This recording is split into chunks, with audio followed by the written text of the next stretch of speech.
Well, welcome back. We're down to the last couple of chapters for Voyage of the Dawn Treader. Over my left shoulder there, you can see one of the maps of Narnia. It doesn't really give much in the way of showing the Voyage of the Dawn Treader. It has some of those other lands that we'll meet in a few of the other books, Arkenland and Terabithia. Although actually I think we only meet Terabithia in this book, but hope you have a chance to trying to switch ears with my microphone, still having technical troubles,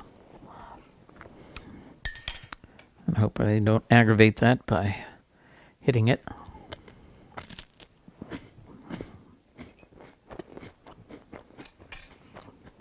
With the cup.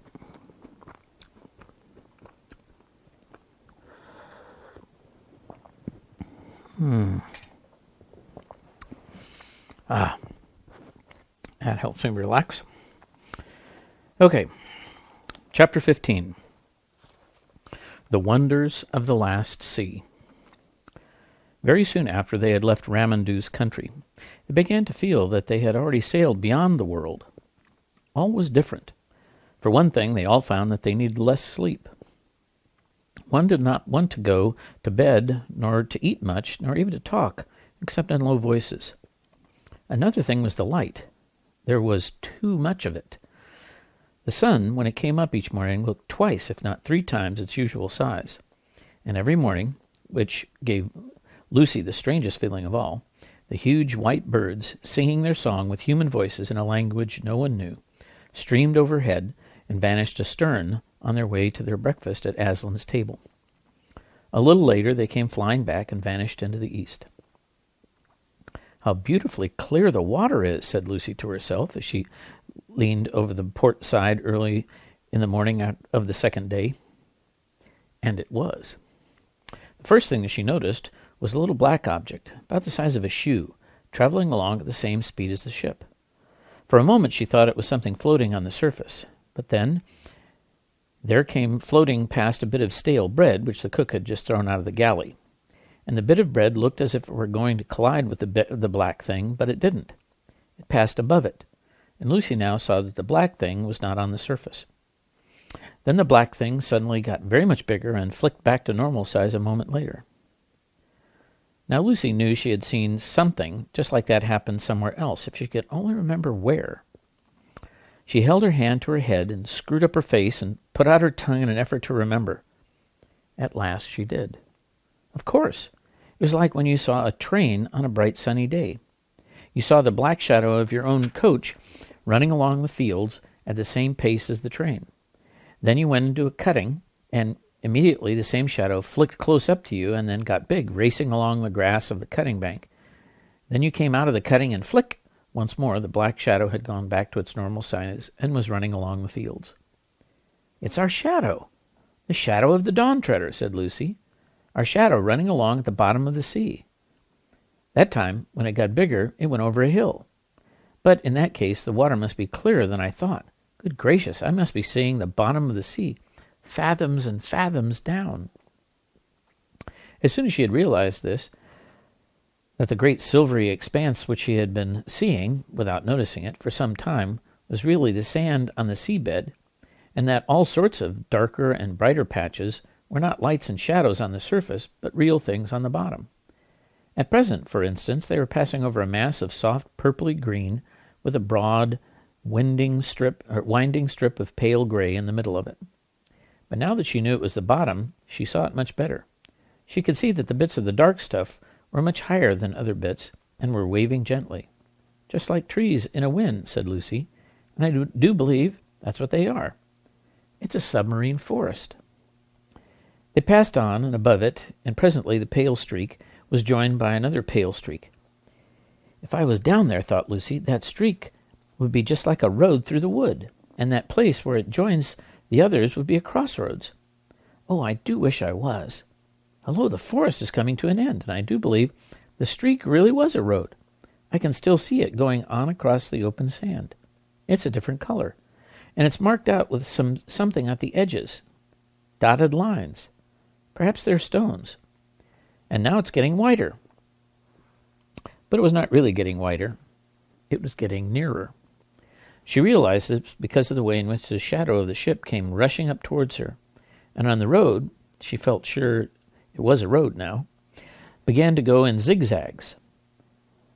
Obviously, it was climbing up a steep hill, and when she held her head sideways and looked back, what she saw was very like what you would see when you looked down a winding road from the top of a hill. You could see the shafts of sunlight falling through the deep water into the wooded valley, and in the extreme distance, everything melting away into a dim greenness. But in some places, the sunny ones, she thought, they were ultramarine blue. She could not, however, spend much time looking back. What was coming into view in the forward direction was too exciting. The road had apparently now reached the top of a hill and ran straight forward. Little specks were moving to and fro on it. And now, something most wonderful, fortunately in full sunlight, or as full as it could be when it falls through fathoms of water, flashed into sight. It was knobbly and jagged and pearly and perhaps an ivory color. She was so nearly straight above it that at first she could hardly make out what it was. But everything became plain when she noticed its shadows. The sunlight was falling across Lucy's shoulders, so that the shadow of the thing lay stretched out on the sand behind it. And by its shape she saw clearly that it was a shadow of towers and pinnacles, minarets, and domes. "Why, it's a city, or a huge castle," said Lucy to herself, "but I wonder why they've built it on top of a high mountain." Long afterwards, when she was back in England and talked all these adventures over with Edmund, they thought of a reason, and I'm pretty sure this is true. In the sea, the deeper you go, the darker and cooler it gets, and it is down there in the dark and cold that dangerous things live, the squid and the sea serpent and the kraken. The valleys are the wild, unfriendly places. The sea people feel about their valleys as we do about mountains, and feel about their mountains as we do about valleys. It is on the heights, or what we would call in the shallows, that there is warmth and peace. The reckless hunters and brave knights of the sea go down into the depths on quests and adventures, but return home to the heights for rest and peace, courtesy and counsel, the sports, the dances, and the songs. They had all passed the city, and the seabed was still rising. It was only a few 100 feet below the ship now. The road had disappeared. They were sailing over an open, park-like country dotted with little groves of bright-colored vegetation. And then Lucy nearly squealed aloud with excitement. She saw people. There were 15 or 20 of them, and all mounted on seahorses. Not the tiny little seahorses which you may have seen in the museums, but horses rather bigger than themselves. They must have been noble and lordly people, Lucy thought, for she caught the glimpse of gold on some of their foreheads and streamers of emerald or orange-colored stuff fluttering from their shoulders in the current. Then, "Oh, bother these fish," said Lucy, for a whole shoal of small, fat fish, swimming quite close to the surface, had come between her and the sea people. But though this spoiled her view, it led to the most interesting thing of all. Suddenly a fierce little fish, of a kind that she had never seen before, came darting upward from below, snapped, grabbed, and sank rapidly in with one of the fat fish in its mouth. And all the sea people were sitting on their horses, staring up at what had happened. They seemed to be talking and laughing. Before the hunting fish had got back to them with its prey, another of the same kind came up to the sea people. And Lucy was almost certain that one big sea man, who sat on his seahorse in the middle of the party, had seen it, had set it or released it, as if he had been holding it back till then in his hand. As if he had been holding it back till then in his hand or on his wrist. "Why, I do declare," said Lucy, "it's a hunting party, or more like a hawking party. Yes, that's it. They ride out with these little fierce fish on their wrists, just as we used to ride out with falcons on our wrists when we were kings and queens at Cair Paravel long ago. And then they fly them, or I suppose I should say swim them, at the others. How—" She stopped suddenly because the scene was changing. The sea people had noticed the Dawn Treader. The shoal of fish had scattered in every direction. The people themselves were coming up to find out the meaning of this big black thing which had come between them and the sun. And now they were so close to the surface that if they had been in air instead of water, Lucy could have spoken to them. There were men and women both. All wore coronets of some kind, and many had chains of pearls. They wore no other clothes. Their bodies were the color of old ivory, their hair dark purple. The king, in the center, no one could mistake him for anything but the king, looked proudly and fiercely into Lucy's face and shook a spear in his hand. His knights did the same. The faces of the ladies were filled with astonishment. Lucy felt sure that they had never seen a ship or a human before, and how should they, in seas beyond the world's end, where no ship ever came? "What are you staring at, Lou?" said a voice close behind her. Lucy had been so absorbed in what she was seeing that she started at the sound, and when she turned, she found that her arm had gone dead from leaning so long on the rail in one position. Dranian and Edmund were beside her. "Look," she said. They both looked, but almost at once Dranian said in a low voice, "Turn round, your majesties. That's right, with our backs to the sea, and don't look as if we're talking about anything important." "Why, what's the matter?" said Lucy as she obeyed. "It'll never do for the sailors to see all that," said Dranian. "We'll have men falling in love with a sea woman or falling in love with the undersea country itself and jumping overboard. I've heard of that kind of thing happening before in strange seas. It's always unlucky to see these people." "But we used to know them," said Lucy. "In the old days at Cair Paravel, when my brother Peter was High King, they came to the surface and sang at our coronation." "I think that must be a different kind, Lou," said Edmund. "They could live in the air as well as under water. I rather think these can't. By the look of them, they'd have surfaced and started attacking us long ago if they could. They seem very fierce." "At any rate," said Drinian, but at that moment 2 sounds were heard. One was a plop. The other was a voice from the fighting top shouting, "Man overboard!" Then everyone was busy. Some of the sailors hurried aloft to take in the sail. Others hurried below to get out the oars, and Rhince, who was on duty on the poop, began to put the helm hard over so as to come around and back to the man who had gone overboard. But now everyone knew that it wasn't strictly a man. It was Reepicheep. "Drat that mouse," said Drinian. "He's more trouble than all the rest of the ship's company put together. If there's any scrape to be gotten into, he will get. He ought to be put in irons, keel-hauled, marooned, have his whiskers cut off. Can anyone see the little blighter?" All this didn't mean that Drinian really disliked Reepicheep. On the contrary, he liked him very much, and was therefore frightened about him, and being frightened put him in a bad temper. Just as your mother is much angrier with you for running out in the road in front of a car than a stranger would be. No one, of course, was afraid of Reepicheep drowning, for he was an excellent swimmer. But the 3 who knew what was going on below the water were afraid of those long, cruel spears in the hands of the sea people. In a few minutes the Dawn Treader had come round, and everyone could see the black blob in the water, which was Reepicheep. He was chattering with the greatest excitement, but his mouth kept on filling up with water. Nobody could understand what he was saying. "He'll blurt the whole thing out if we don't shut him up," cried Drinian. To prevent this, he rushed to the side and lowered a rope himself, shouting to the sailors, all right, get back to your places. I hope I can heave one mouse up without help." And as Reepicheep began climbing up the rope, not very nimbly because his wet fur made him heavy, Drinian leant over and whispered to him, "Don't tell, not a word." But then the dripping mouse had reached the deck. He turned out not at all to be interested in the sea people. "Sweet," he cheeped. "Sweet, sweet." "What are you talking about?" asked Drinian crossly. "And you didn't shake yourself all over me, either."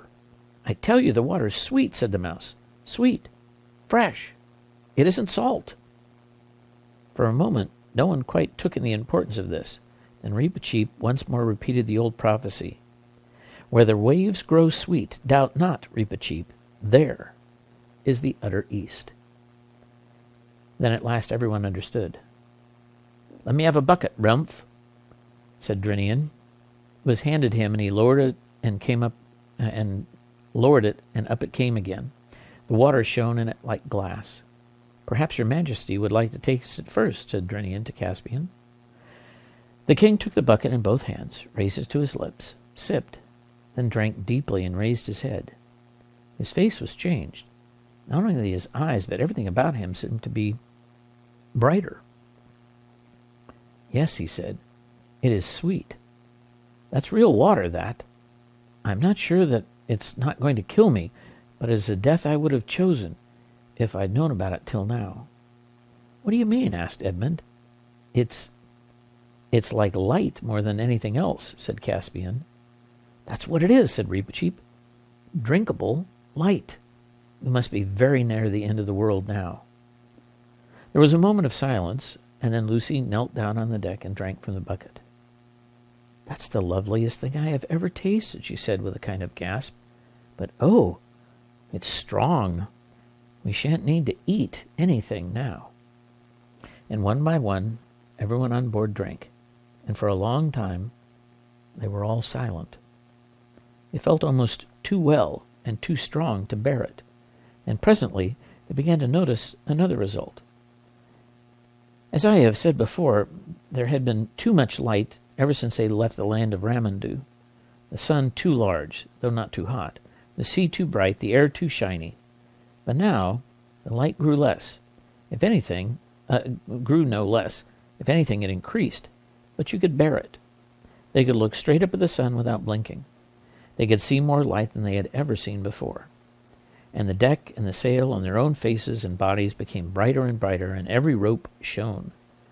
And the next morning when the sun rose, now 5 or 6 times its old size, they stared hard into it and could see the very feathers of the bird that came flying from it. Hardly a word was spoken on board all day, till about dinner time. No one wanted any dinner. The water was enough for them. Mendrinian said, "I can't understand this. There's not a breath of wind. The sail hangs dead. The sea is as flat as a pond. And yet we drive on as fast as if there were a gale behind us." "I've been thinking that too," said Caspian. "We must be caught in some strong current." Said Edmund. "That's not so nice, for the world really has an edge, and we're nearing it." "You mean," said Caspian, "that we might just, get poured over it?" "Yes, yes," cried Reepicheep, clapping his paws together. "That's how I've always imagined it. The world would be like a round table, and the waters of all the oceans endlessly poured over the edge. The ship will tip up, stand on her head for a moment, then we shall see over the edge, and then down, down, the rush, the speed." "And what do you think will be waiting for us at the bottom, eh?" said Drinian. "Aslan's country, perhaps," said the mouse, his eyes shining. "Or perhaps there isn't a bottom. Perhaps it goes down forever and ever. But whatever it is, won't it be worth anything just to have looked for one moment beyond the edge of the world?" "But look here," said Eustace. "This is all rot. The world's round. I mean, not like a ball, not like a table." "Our world is," said Edmund. "But is this?" "Do you mean to say," asked Caspian, "that you 3 come from a round world, round like a ball, and you've never told me? It's really too bad of you, because we have fairy tales in which there are round worlds, and I've always loved them. I never believed there really were any ones. But I've always wished there were, and I've always longed to live in one. Oh, I'd give anything. I wonder why you can get into our world, and we never get into yours. If only I had the chance. It must be exciting to live on a thing like a ball. Have you ever been to the parts where people walk upside down?" Edmund shook his head. "And it isn't like that," he said. "There's nothing particularly exciting about a round world when you're there." One more chapter to go. We'll find out what happens tomorrow night. Hope you have a good rest.